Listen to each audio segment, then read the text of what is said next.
Le pensophone. Écoutez, il y a tant à voir. Voyage au cœur de la mémoire. Par Audric Mazzietti, post-doctorant au laboratoire E3 de l'Université de Genève, chercheur associé au laboratoire EMC de Lyon 2 et assistant à l'université à distance suisse. Épisode 1.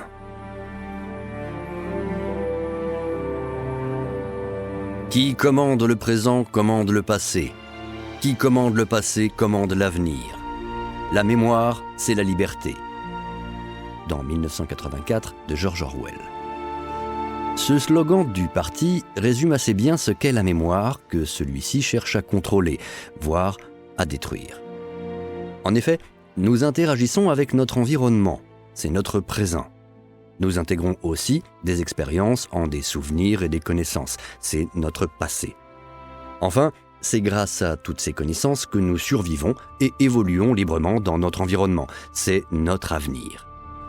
De ce point de vue, et comme Winston Smith, le héros de 1984, l'apprend à ses dépens, détruire la mémoire, c'est effectivement détruire la liberté. À l'inverse, exercer sa mémoire, c'est défendre sa liberté. Choisis ton camp, camarade.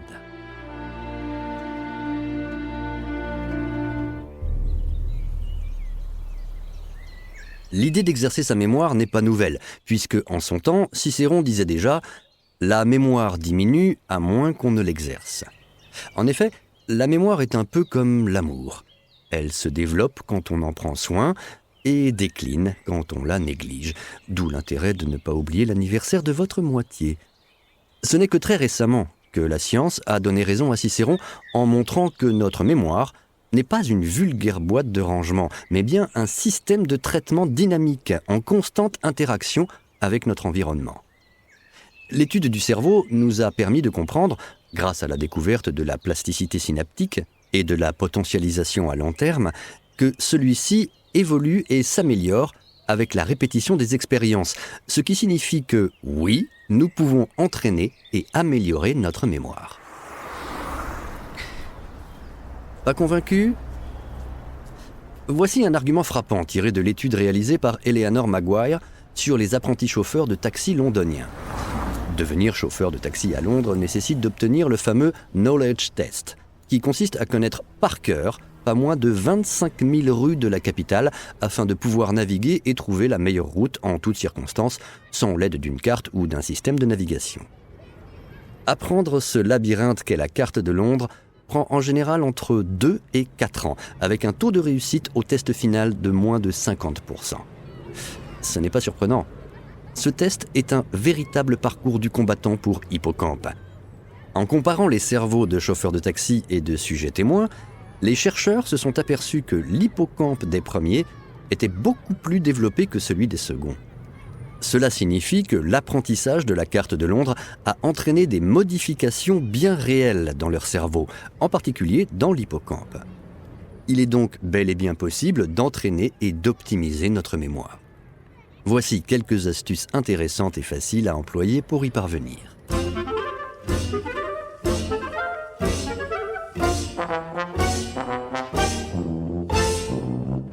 On répète.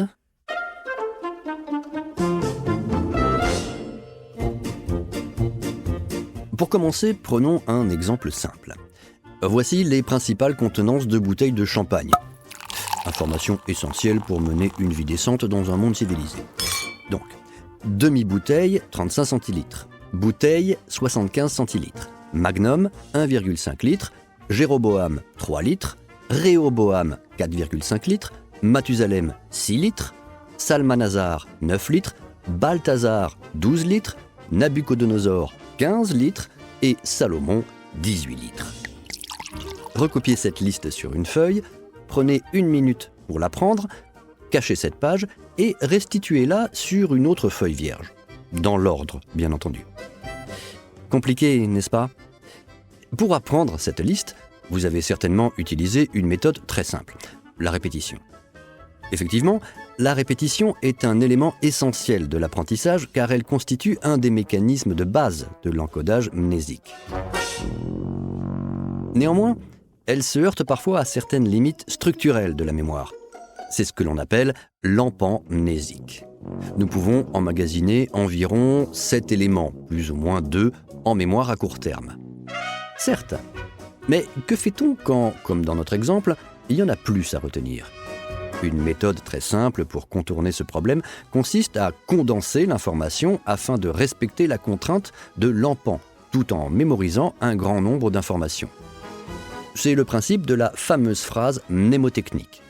Si je vous dis « Debout Mag, gérez ma salle pour le bal des nazes » ou plus précisément « 2 demi-bouteilles, bout, bouteille, mag, magnum, G, Jéroboam, Ré, Réoboam, Ma, Mathusalem, Sal, Salmanazar, pour le bal, Balthazar, Déna, Nabucodonosor, Z, Salomon, et que je viens vous redemander de mémoriser les contenances de bouteilles de champagne, peut-être que cela vous paraîtra plus facile, non ?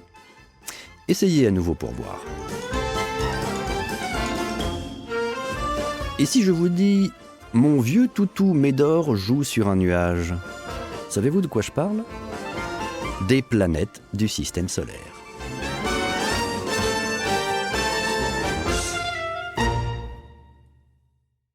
Où est ma liste ? Prenons un autre exemple. Voici une liste de mots. Inscrivez-la sur une feuille. Mettez le podcast sur pause, prenez 30 secondes pour la mémoriser, puis cachez-la et restituez-la sur une feuille de papier vierge. Petit, vapeur, genou, peau, lapin, nager, verre, silence, couteau, ciel, fleur, chaise. Avez-vous réussi à restituer tous les mots ? Si c'est le cas, vous êtes très fort. Ou peut-être avez-vous employé une des techniques abordées dans cet article. Dans ce cas, je vous propose de m'attribuer fort justement tout le mérite de cette performance. Je suis trop fort.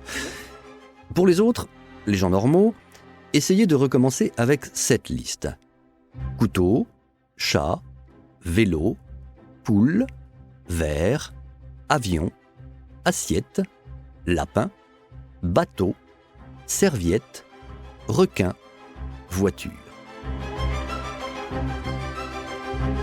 Ça devrait être beaucoup plus facile. Pourquoi ? Tout simplement parce que vous avez certainement organisé les informations de la seconde liste en catégories. Animaux, couverts, moyens de transport, pour l'apprendre plus facilement. Tout comme avec les phrases mnémotechniques, vous avez condensé et structuré l'information afin de l'intégrer plus facilement. Vous ne l'avez pas fait ? Réessayez en utilisant cette méthode. Vous verrez, vous mémoriserez beaucoup plus facilement. Vous allez me dire, très intéressant tout cela, mais si c'est la première liste qu'il faut apprendre, que fait-on ?